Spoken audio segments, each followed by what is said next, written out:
Assalamualaikum. Berjumpa kembali dengan Mandala di channel podcast Horror Reborn.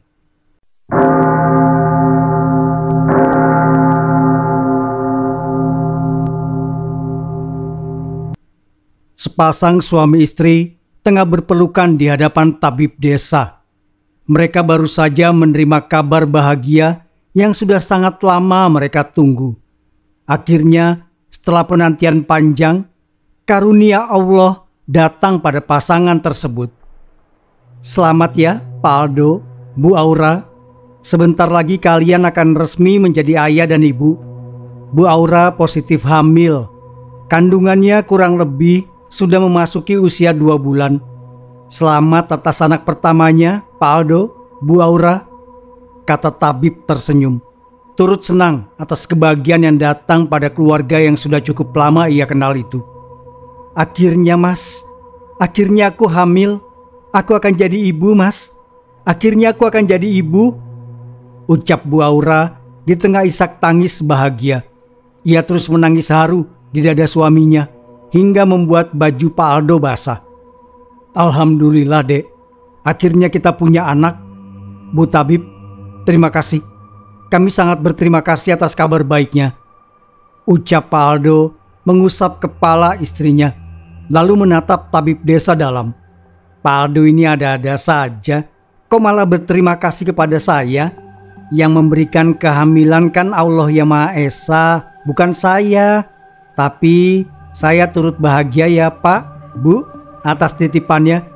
Saya bisa lihat kalian sudah lama ingin punya momongan, balas tabib itu bergurau. Rambutnya yang sudah mulai putih mengintip dari balik kerudung.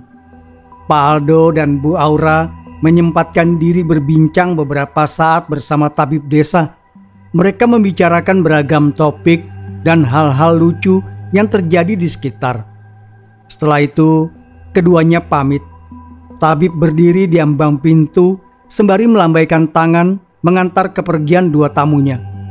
Pak Aldo dan Bu Aura adalah sepasang suami istri yang sudah lama membangun rumah tangga. Mereka resmi menikah 10 tahun yang lalu saat sama-sama berumur 22 tahun. Setelah sebelumnya berpacaran selama 6 bulan. Kehidupan rumah tangga mereka berjalan lancar seperti pasangan lainnya, dipenuhi dengan kebahagiaan dan pertengkaran kecil. Walau kebahagiaan mereka terasa kurang karena tidak hadirnya buah hati meski sudah 1 tahun ditunggu. Tidak terhitung berapa banyak usaha yang sudah dilakukan Pak Aldo dan Bu Aura untuk mendapat kehamilan. Mereka berkonsultasi pada banyak orang, banyak tabib, menggunakan berbagai cara, obat-obatan tradisional, pijat, dan banyak hal. Namun, meski beberapa tahun sudah berlalu, Bu Aura tidak lekas hamil juga. Padahal sudah beberapa kali Bu Aura mengalami muntah-muntah, tanda yang menjanjikan membuat harapan Pak Aldo melambung tinggi. Tapi saat diperiksa ke tabib desa, ternyata cuma sakit perut. Keduanya pulang dengan kecewa. Lalu di lain waktu, muntah-muntah itu datang lagi. Pak Aldo dan Bu Aura berharap lagi, hanya untuk dipatahkan harapannya saat tabib bilang cuma masuk angin. Kejadian itu sering terulang, muntah-muntah pagi, tapi penyebabnya tidak pernah karena hamil. Kalau tidak keracunan jamu, panas demam, sakit perut, atau masuk angin. Bu Aura mulai pasrah pada tahun ke-6. Pak Aldo yang melihatnya tidak bisa apa-apa. Ia juga sejujurnya putus asa. Mereka mulai fokus pada hidup, pasrah jika memang Allah tidak menakdirkan keduanya untuk memiliki keturunan. Semua hasil tani ladang Pak Aldo dikumpulkan. Mereka menabung untuk biaya masa depan. Meski belum tahu untuk apa, Bu Aura berharap Allah akan menjawab doa-doanya sepanjang malam. Bertahun penantian yang melelahkan akhirnya terjawab. Pada usia 10 tahun pernikahan, beberapa minggu lalu, Bu Aura mulai muntah-muntah. Pak Aldo tidak terlalu berharap awalnya. Bisa jadi Bu Aura cuma masuk angin seperti yang sudah-sudah. Tapi Muntah-muntahnya tidak kunjung berhenti dan terasa agak berbeda. Bu Aura merasakan itu. Pak Aldo pun membawa Bu Aura datang ke tabib untuk urusan muntah-muntah. Kali pertama setelah 5 tahun terakhir mengatasi gejala itu sendiri. Dan apa yang mereka dengar sangat membahagiakan sampai membuat keduanya lemas saking senangnya.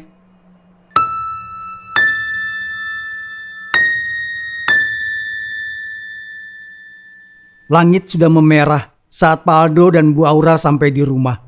Mereka terus tersenyum sepanjang jalan tadi. Senja tampak cerah, seakan ikut bersuka cita. "Alhamdulillah mas, akhirnya kita punya anak ya," ucap Bu Aura masih tidak percaya. "Iya dek, alhamdulillah. Doa kita selama ini akhirnya diijabah oleh Allah." Pak Aldo menutup pintu kayu, menguncinya dari dalam. Senja hampir usai. Mereka segera menyalakan lilin untuk menyambut malam. Akhirnya Bu Aura dan Pak Aldo punya alasan. Mereka tahu semua tabungan beberapa tahun terakhir akan digunakan untuk apa. Pada suatu siang, Bu Aura mendengar tetangganya memanggil saat tengah berusaha membakar kayu di tungku. Ia berniat memasak air untuk minum karena persediaannya di teko hampir habis. "Mbak Aura, main ke rumah yuk. Aku ada sesuatu ini. Pasti Mbak Aura suka." Bu Aura segera meniup karet ban yang barusan ia bakar dan meletakkannya di samping tungku. Lalu beranjak bangkit dari duduk. "Apinya belum menyala.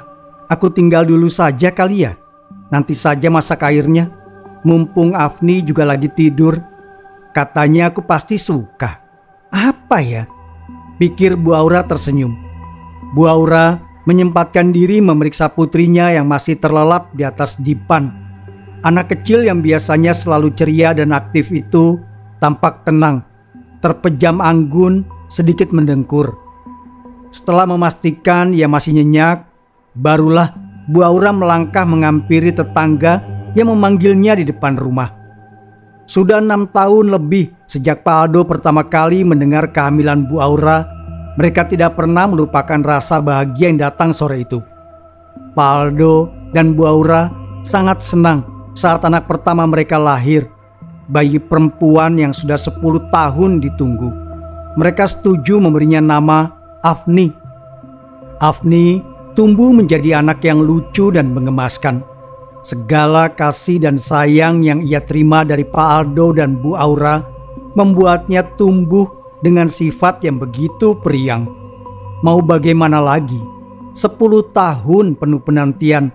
Semua kasih yang terbendung dalam kurun waktu tersebut ditumpahkan pada Afni seorang. "Ada apa Mbak Lastri?" tanya Bu Aura pada tetangganya yang sudah seperti saudara itu. "Main ke rumah aku ya Mbak. Lagi bikin pempek nih. Kemarin suamiku bawa ikan ke rumah. Kita berdua saja. Soalnya bahannya tidak terlalu banyak. Biar puas," ajak perempuan berumur 30-an bernama Lastri. Bu Aura yang sangat menyukai pempek tentu tertarik. Entah kapan ia terakhir kali memakan menu kesukaannya itu. Tapi di lain sisi, Bu Aura juga ragu untuk meninggalkan rumah. "Mas Aldo masih di ladang Mbak. Afni tidur sendirian di rumah. Nanti kalau dia bangun, aku tidak ada, bagaimana?" keluh Bu Aura perihal situasi rumahnya. "Sudah Mbak, tidak apa, tidak akan lama kok. Anak kecil tidurnya lelap. Lagi pula di sini kan tidak berisik. Tidak sampai 1 jam kok. Ayolah, temani aku membuat pempek," ajak Bu Lastri agak memaksa sambil senyum.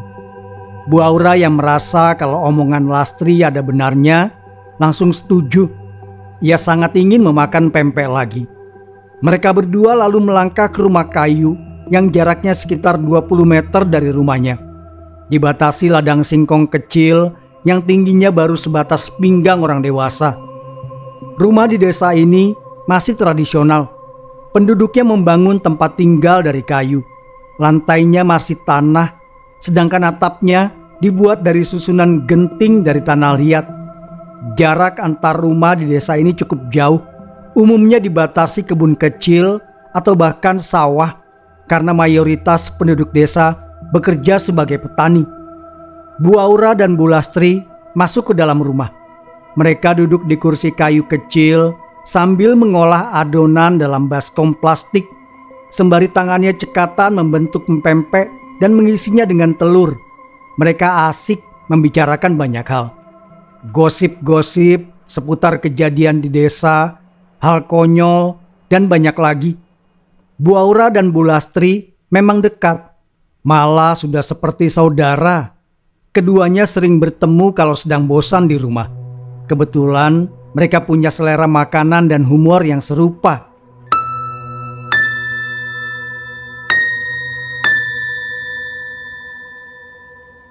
Suasana di rumah Bu Lastri tentram. Putranya yang sudah berumur 11 tahun ikut ayahnya pergi ke ladang. Bu Aura yang asik mengobrol tidak sadar kalau asap hitam membubung tinggi dari belakang rumahnya. Ia lupa kalau saat pergi tadi dirinya meletakkan karet ban yang sudah dibakar sembarangan. Setengah jam berlalu, api di rumah Bu Aura sudah membumbung tinggi. Ia baru mengetahuinya saat salah satu warga menggedor pintu rumah Bu Lastri yang tertutup. "Ya Allah, Bu Aura, rumahmu kebakaran!" Seru pria itu tampak panik dengan nafas memburu. Demi mendengar kabar tersebut, mata Bu Aura membulat. Ia langsung menjerit histeris, teringat Afni yang masih terlelap di kamar saat ia tinggal tadi. Dengan cepat, Bu Aura mengambil langkah keluar rumah Bu Lastri. Ia melihat beberapa warga sudah berkerumun di depan rumahnya sambil membawa ember, berusaha memadamkan api. Afni, ya Allah, Afni!" jerit Bu Aura saat sampai di depan rumah. Kobaran api tampak ganas melahap setiap jengkal rumahnya sampai pintu depan. Sudah terlalu terlambat untuk menyelamatkan siapapun yang ada di dalam. "Afni masih di dalam, anakku masih ada di dalam.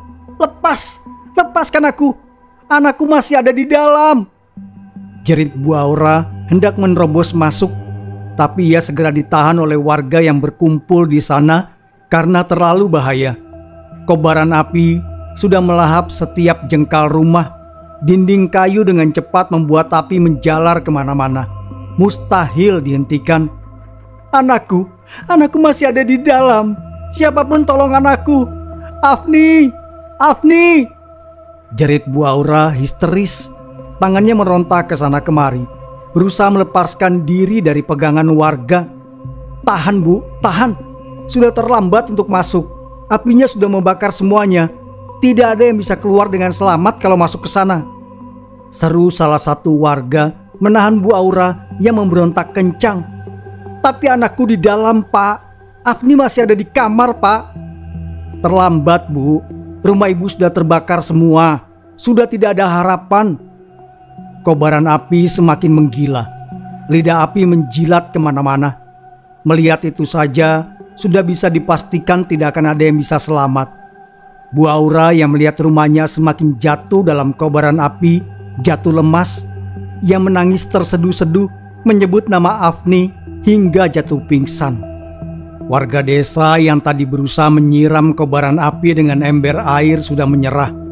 Kebakaran terus membesar tanpa hambatan sedikit pun. Para warga mundur menjauh. Udara terasa panas di sekitar rumah Bu Aura yang menyala. Warga desa menatap Bu Aura yang digotong ke rumah Bu Lastri. Mereka turut bersedih atas apa yang menimpa Afni. Dari tadi tidak ada yang keluar dari rumah. Bisa dipastikan Afni terjebak di dalam kobaran api. Nyala api mereda setelah beberapa jam, tapi bara api yang menyala masih terlihat sampai dini hari. Pak Aldo yang dikabari soal kejadian di rumahnya langsung berlari pulang. Ia sangat terkejut sampai tidak bisa berkata apa-apa. Barulah ketika salah satu warga memberitahu kalau yang selamat dari kebakaran itu hanya Bu Aura yang sedang pingsan. Pak Aldo langsung jatuh terduduk dan menangis histeris. Anakku. Rintih Pak Aldo terisak. Sepanjang malam, Pak Aldo mengungsi di balai desa karena tidak punya tempat bermalam. Ia tidak bisa tidur dan hanya menghabiskan waktu dengan menangis. Sementara Bu Aura masih terbaring lemas di rumah Bu Lastri. Ia sangat terpukul sampai tidak bisa diajak bicara, tidak mau merespons bahkan perkataan suaminya. Bu Aura hanya menatap kosong tanpa mau makan atau minum.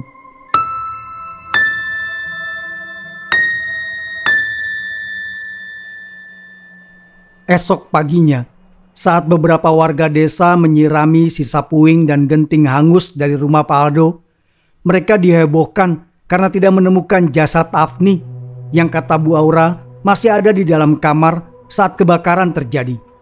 Padahal kemarin warga desa juga tidak melihat ada yang keluar saat kebakaran. Kabar itu pun sampai di telinga Bu Aura dengan cepat. Ia yang tadinya cuma diam tanpa makan dan minum seperti mayat hidup, langsung mau diajak bicara. Bawa aku ke rumah, bawa aku ke rumah. Aku harus mencari Afni, desis Bu Aura saat mendengar penjelasan warga yang memeriksa puing rumahnya. Bu Lastri memapah Bu Aura yang tertatih berjalan. Ia masih menolak makan dan kukuh ingin segera pergi ke lokasi rumahnya. Sampai di sana, Pak Aldo sudah sampai lebih dulu. Ia juga langsung berangkat ke bekas rumahnya dari balai desa begitu mendengar kalau warga tidak menemukan jasad Afni. Pak Aldo dan Bu Aura membalikkan sisa-sisa puing bangunan. Mereka tampak seperti pemulung yang mengais sampah. Bu Lastri dan suaminya tidak tega melihat itu, tapi mereka tidak bisa berbuat apa-apa. Warga yang tadi sudah memeriksa sisa bangunan juga hanya bisa menatap prihatin. Benar saja apa yang dikatakan warga. Setelah 1 jam mencari tanpa henti, membongkar semua tumpukan genting dan arang, tidak ada jasad Afni sama sekali. Hal itu memberikan harapan, sekaligus menimbulkan kebingungan di hati Pak Aldo dan Bu Aura. Afni masih hidup. Iya, pasti Afni masih hidup, gumam Bu Aura lirih. Wajahnya yang mulai menua dimakan umur tampak lebih keriput. Pak Aldo mendekat merengkuh istrinya. Bu Aura langsung menangis menjadi-jadi di dadanya. Kemarin mereka sangat terpukul sampai tidak bisa berkomunikasi. Baru pagi ini keduanya bertemu dengan pikiran yang utuh. Afni masih hidup, Mas. Afni masih hidup. Aku bisa merasakannya. Afni ada di suatu tempat. Racau Bu Aura disela tangis. Pak Aldo mengusap kepala istrinya lembut. Ikut terisak. Ia membisik pelan, percaya kalau Afni memang masih hidup. Aku tahu, Dek. Aku tahu. Afni pasti masih hidup. Entah berada di mana dia sekarang ini. Dengan tidak ditemukannya jasad Afni, warga desa mulai menyimpulkan berbagai macam hal. Dugaan yang paling meyakinkan adalah Afni sempat keluar dari pintu belakang saat belum ada warga yang melihat, lalu lari ke hutan untuk menyelamatkan diri. Umurnya 6 tahun, Afni pasti punya cukup insting untuk menyelamatkan diri. Awalnya Bu Aura membantah gagasan tersebut, karena kalau ia demikian, Afni pasti pergi ke rumah Lastri dan bukannya ke hutan atau ke rumah tetangga yang lain. Aneh kalau Afni malah pergi ke hutan di belakang rumahnya. Anak kecil berumur 6 tahun umumnya takut ke hutan. Apalagi sumber api terduga dari tungku di dapur yang letaknya di bagian belakang rumah. Afni harusnya lari ke depan kalau memang sempat kabur. Akan aneh kalau Afni malah lari ke belakang. Pak Aldo juga setuju dengan maksud istrinya. Tapi setelah beberapa saat warga berunding, mereka berdua pada akhirnya mempercayai gagasan warga mau tidak mau. Karena hanya itu yang masuk akal. Tidak mungkin kan kalau Afni menghilang begitu saja. Warga lantas berbondong-bondong masuk ke dalam hutan. Mereka mencari keberadaan Afni yang diduga pergi ke hutan untuk menyelamatkan diri. Pak Aldo juga ikut mencari. Ia berada di garis terdepan. Sementara Bu Aura diminta menunggu di rumah Bu Lastri. Keadaannya tampak kacau dan kelelahan. Pencarian Afni tidak membuahkan hasil sama sekali. Warga desa yang mencarinya kembali ke rumah saat maghrib menjelang. Mereka mulai meragukan gagasan tersebut saat tidak menemukan jejak apapun. Seakan-akan Afni tidak pernah lari ke dalam hutan, atau mungkin memang tidak pernah. Jangan-jangan Afni dibawa oleh makhluk halus saat mau ke hutan. Makanya kita tidak bisa menemukannya, tidak peduli seberapa jauh mencari. Bisa jadi kan? Ucap salah satu warga saat pencarian esok hari. Perkataan itu ditanggapi dengan serius. Itu sangat mungkin terjadi. Apalagi Afni masih kecil. Konon jin suka menculik anak-anak. Warga yang yakin kalau Afni memang diculik ke alam gaib mengubah strategi. Mereka mencari Afni dengan alat bantu berupa kentongan. Mereka mencari ke hutan sambil meneriakkan nama Afni dan terus memukul kentongan yang dibuat dadakan dari bambu. Sayangnya, meski sudah 5 hari mencari, keberadaan Afni tidak juga ditemukan. Warga pun mulai putus asa. Begitu pula Pak Aldo dan Bu Aura.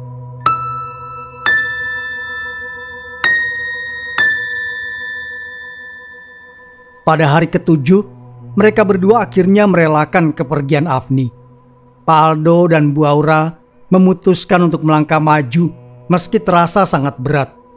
Mereka tidak sanggup menunggu dalam ketidakpastian. Akan lebih mudah merelakan Afni dan mendoakannya tenang di alam sana. Dengan bantuan Pak RT, Pak Aldo dan Bu Aura mengadakan yasinan di balai desa. Tujuannya tidak lain adalah untuk mendoakan Afni. Bu Aura tidak henti menangis sepanjang acara. Tidak pernah sama sekali ia membayangkan harus kehilangan putri pertamanya secepat ini. Pak Aldo tampak tegar meski hatinya patah. Ia berusaha terlihat kuat agar bisa menjadi sandaran bagi Bu Aura.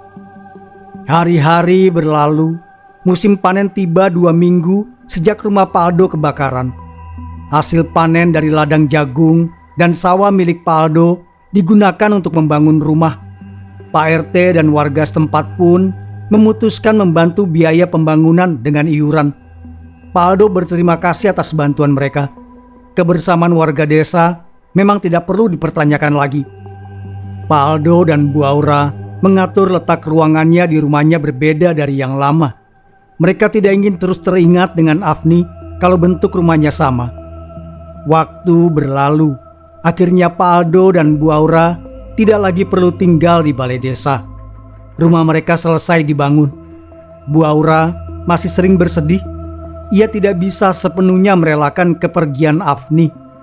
Pak Aldo beberapa kali memergoki istrinya menangis di tengah malam, dan itu membuatnya sedih. Tapi mau bagaimana, Pak Aldo sendiri sebenarnya masih sering menangis kalau ingat soal Afni. Hanya saja hidup harus terus berjalan. Tidak ada hal baik dari berdiam di masa lalu. Manusia boleh sedih, tapi jangan berlarut-larut dalam kesedihan. 1 bulan berlalu sejak Pak Aldo dan istrinya tinggal di rumah baru. Bu Aura sedang melangkah keluar rumah, menghampiri tukang sayur yang berhenti tepat di depan rumah Bu Lastri. Tadi Pak Aldo sudah berangkat pagi-pagi sekali ke ladang, belum sempat membawa bekal makan siang. Bu Aura ingin membeli tempe dan tahu untuk memasak lauk dan mengantarnya ke ladang. "Pagi Bu Aura," kata tukang sayur yang adalah wanita berumur 40-an. "Pagi Mbak Ajeng, minta tempe dan tahu Mbak, sama ketumbar. Berapa Mbak?" tanya Bu Aura. 5.000 saja Bu, ketumbarnya bonus dari saya buat bantu-bantu ekonomi Bu Aura, bisik Mbak Ajeng membuatnya tersenyum tipis. "Terima kasih Mbak, tapi tidak usah, saya masih mampu insya Allah," jawab Bu Aura datar, lalu memberi uang sesuai harga. Ia sudah tahu harga belanjaannya. Bu Lastri dan 2 ibu-ibu lain yang juga mampir di tukang sayur menatap Bu Aura prihatin. Kesedihan tampak jelas menggantung di wajahnya. Kantung mata Bu Aura menghitam.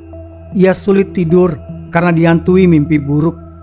Bayangan Afni yang tertawa bahagia, Afni yang selalu ceria, malah menjadi mimpi yang sangat menyakitkan bagi Bu Aura, alih-alih mimpi yang menyenangkan.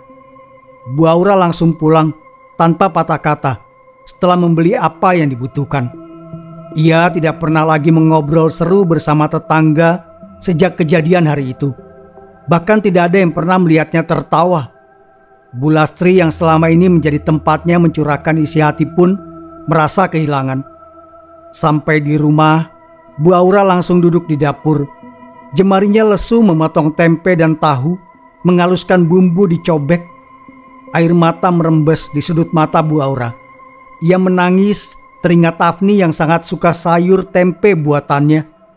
Meski sudah sebisa mungkin melepas kepergian Afni, berusaha keras menerima fakta bahwa Afni sudah tidak ada, Bu Aura tetap tidak bisa melakukan itu sepenuhnya.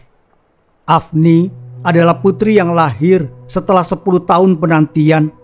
Putri pertama yang ia pinta dalam doa di malam-malam panjang. Bu Aura tidak bisa merelakannya begitu saja. Bantulah aku ya Allah. Bantulah aku menghilangkan rasa sakit di dadaku ini. Aku tidak kuat seperti ini terus ya Allah. Keluh Bu Aura menahan sesak. Proses masak yang biasanya memakan waktu kurang dari 1 jam baru usai setelah hampir 2 jam dikerjakan. Bu Aura harus berhenti setiap kali teringat tentang Afni yang suka mengganggunya memasak.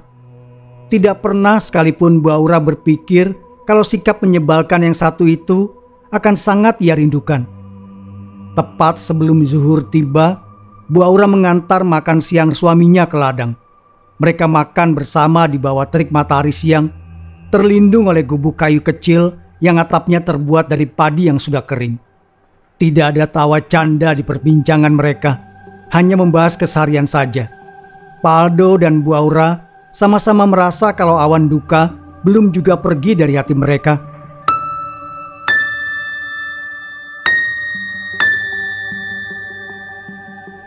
Sore tiba tanpa terasa. Pak Aldo dan Bu Aura segera pulang dari ladang. Senja mengiringi langkah kaki yang diam. Tidak ada obrolan apapun sepanjang perjalanan pulang. Mereka sampai di rumah tepat saat azan maghrib berkumandang. Pak Aldo langsung mengambil wudhu dan menunaikan sholat. Kebanyakan warga desa menggunakan tikar untuk alas meletakkan sajadah. Ada juga sebagian kecil yang sudah memakai lantai semen. Malam semakin larut. Pak Aldo dan Bu Aira memutuskan tidur awal setelah makan malam. Sama seperti sebulan terakhir, mereka tidur tanpa percakapan seperti dulu. Hanya isak tangis yang mengiringi keduanya masuk ke alam mimpi. Suara ketukan di pintu depan membuat Pak Aldo terjaga dari tidurnya. Ia mengerjap beberapa saat berusaha mendapatkan kesadaran. Setelah sempurna bangun, Pak Aldo lantas melangkah keluar kamar dengan heran. Rasanya sudah terlalu larut untuk bertamu. Siapa yang datang malam-malam begini? Gumam Pak Aldo pada diri sendiri. Ketukan itu terus terdengar. Cahaya api dari lampu teplok yang bergerak-gerak membuat suasana tampak mencekam. Apalagi udara malam terasa dingin menusuk tulang. Saat akhirnya Pak Aldo membuka pintu, betapa terkejutnya ia melihat siapa yang datang. Disinari cahaya kemerahan dari lampu teplok, Afni berdiri di ambang pintu bersama seorang pria berbadan tinggi tegap yang mengenakan baju terusan putih. Afni juga memakai baju lebar berwarna putih. Bibirnya bergetar menahan tangis. Belum sempat Pak Aldo bereaksi, Afni lebih dulu berlari dan memeluknya. Isak tangis kecilnya pecah. Terdengar sangat haru penuh rindu. Bapak, Afni kangen sama Bapak. Rintih Afni memeluk kaki ayahnya erat. Pak Aldo yang sedari tadi terdiam seketika menangis mendengarnya. Ia sempat berpikir kalau semua ini cuma mimpi. Segera Pak Aldo membungkukkan badan, lalu meraih Afni dalam gendongan. Keduanya menangis histeris penuh haru, memecah keheningan malam, menggantikan derik serangga. Mendengar suara isak tangis yang begitu ia rindukan, Bu Aura langsung loncat terbangun dan segera berlari ke depan. Kedua tangan Bu Aura menutup mulut yang terbuka. Isak tangis tumpah ruah saat melihat suaminya menggendong Afni. Afni, ya Allah, Afni, kamu kemana saja nak? Ibu kangen sama kamu. Ya Allah, Afni. Rintinya melepas rindu, ikut memeluk Afni dari belakang. Ibu, Afni pulang, Bu. Afni juga kangen Ibu. Mereka bertiga cukup lama menangis haru. Pria berbaju putih di ambang pintu dengan sabar menunggu. Setelah suasananya mereda, barulah Pak Aldo mendongak menatap pria berbaju putih di ambang pintu. Sementara Bu Aura menyadari kalau ada yang berbeda dari Afni. Terdapat luka yang sudah mengering di pipi kanan dekat telinga, juga di lengan kanannya. Saya tidak tahu apa yang sebenarnya terjadi. Tapi saya sangat berterima kasih pada Bapak karena telah membawa Afni pulang. Ucap Pak Aldo tulus. Bu Aura agak kaget melihat pria di ambang pintu. Tadi ia tidak sempat menyadari keberadaannya karena terlalu bahagia melihat Afni. Tidak apa, Pak. Saya menolong Afni karena memang sudah sepatutnya. Ucap pria itu, suaranya berat penuh wibawa. Apa yang sebenarnya terjadi, Nak? Kemana saja kamu selama ini? Kamu tinggal di mana? Kata Bu Aura bertanya pada Afni dalam gendongannya. Aku tinggal sama paman itu, Bu. Tinggal di kampung Bunian. Ucap Afni tersenyum tipis. Garis air mata membekas jelas di kedua pipi kecilnya. Pak Aldo dan Bu Aura terkejut mendengarnya. Kampung Bunian adalah kisah legenda yang sudah diceritakan turun-temurun di desa. Sebuah tempat yang dihuni oleh makhluk gaib. Keduanya tidak menyangka kalau kampung Bunian ternyata benar-benar ada. Pria di ambang pintu berdeham saat Pak Aldo dan Bu Aura terdiam, membuat sepasang suami istri itu menatapnya. Saya membawa Afni ke rumah saya untuk mengobatinya, Pak, Bu. Hari itu saya mendengar jeritan Afni saat sedang lewat di hutan. Saya segera menolongnya saat melihat rumah kalian kebakaran. Afni selamat walau terluka. Saya menemukannya menangis kesakitan karena terkena kayu yang terbakar. Awalnya saya berniat memulangkan Afni seminggu setelah menolongnya. Tapi ternyata tidak hanya fisik Afni yang terluka, batinnya juga terkena dampak. Afni trauma dan tidak mau diajak bicara sama sekali. Maka setelah rundingan panjang dengan warga kampung saya, kami memutuskan untuk mengobati trauma Afni, atau paling tidak meringankan bebannya, sehingga Afni bisa bicara lagi. Baru memulangkannya ke rumah. Jelas pria itu tersenyum tipis. Itu menjelaskan luka di wajah Afni. Pak Aldo dan Bu Aura langsung memeluk putrinya erat. Mereka menangis lagi, membayangkan apa yang harus dialami Afni saat kebakaran. Keduanya meminta maaf dengan sangat. Bu Aura menyesal meninggalkan putrinya ke rumah Lastri siang itu. Pak Aldo dan Bu Aura juga berterima kasih pada pria berbaju putih itu. Keduanya bertanya apa yang bisa mereka berikan sebagai imbalan. Hanya ada jagung dan hasil bumi lain. Pak Aldo rela walau harus memberikan semua hasil panennya. Tapi pemuda itu menolak dan izin pamit. Sekejap, tanpa dapat dicegah, pria itu melangkah keluar rumah. Baru 3 meter dari pintu, ia menghilang seperti ditelan kegelapan malam. Pak Aldo dan Bu Aura kaget melihatnya. Tidak seperti Afni yang hanya tersenyum.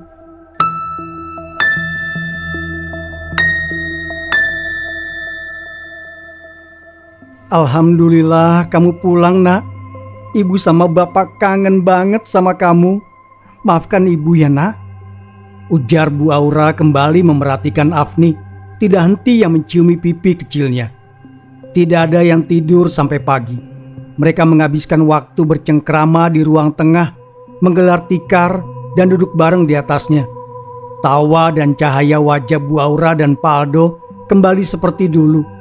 Kedatangan Afni membawa kembali kebahagiaan yang beberapa minggu ini sirna. Afni mengomentari banyak hal, terutama soal rumahnya yang tampak baru. Tapi ia tidak secerewet dulu, hanya mengatakan apa yang perlu tanpa banyak celoteh panjang. Afni juga bercerita tentang kehidupannya yang singkat di kampung Bunian. Ia bilang kalau di sana makanannya selalu buah. Pagi, siang, sore, malam, semua menunya buah-buahan. Itu membuat Afni rindu dengan sayur tempe buatan ibunya. Afni juga bilang kalau orang-orang di kampung Bunian baik semua. Mereka mau bermain dengan Afni kapanpun ia minta. Pak Aldo dan Bu Aura saling lirik di sela tawa. Mereka rasa Afni tidak tahu kalau kampung Bunian adalah kampung gaib. Keduanya memutuskan untuk menutupi fakta itu sampai waktunya tiba. Mendengar kebenarannya cuma akan membuat Afni takut. Azan subuh terdengar lantang. Mereka bertiga segera mengambil wudhu dan sholat berjamaah. Pak Aldo mengucapkan syukur yang begitu banyak dalam doa. Begitu pula Bu Aura. Mereka akhirnya bisa kembali merawat Afni, putri pertama mereka. Pagi itu, menu sarapan sudah ditetapkan. Afni dengan senyum lebar menyambut sayur tempe yang sudah sangat ia rindukan. Bu Lastri dan suaminya heboh saat Pak Aldo dan Bu Aura mengabarkan kalau Afni kembali. Mereka sampai datang untuk melihatnya sendiri karena tidak percaya. Benar saja, Afni memang kembali walau dengan sedikit luka di badannya. Pak Aldo dan Bu Aura menceritakan apa yang sebenarnya terjadi. Alasan tidak ada jasad yang ditemukan di puing bekas kebakaran rumah itu karena Afni memang masih hidup. Mereka juga menceritakan soal kampung Bunian tempat Afni dibawa, serta kejadian malam tadi saat Afni diantar pulang seorang pria berbaju terusan putih. Kabar itu dengan cepat menyebar. Banyak warga yang datang untuk melihatnya sendiri. Mereka sama hebohnya dengan Bu Lastri saat melihat Afni.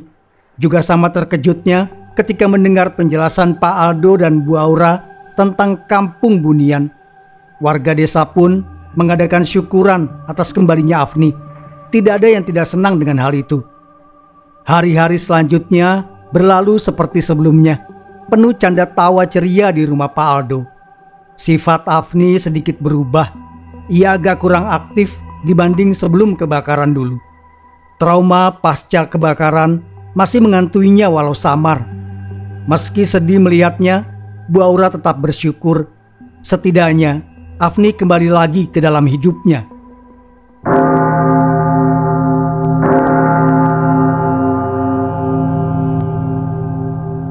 Terima kasih sudah mendengarkan. Wassalamualaikum warahmatullahi wabarakatuh. Sampai berjumpa kembali. Sapunyere pegat simpai, paturai patepang deui.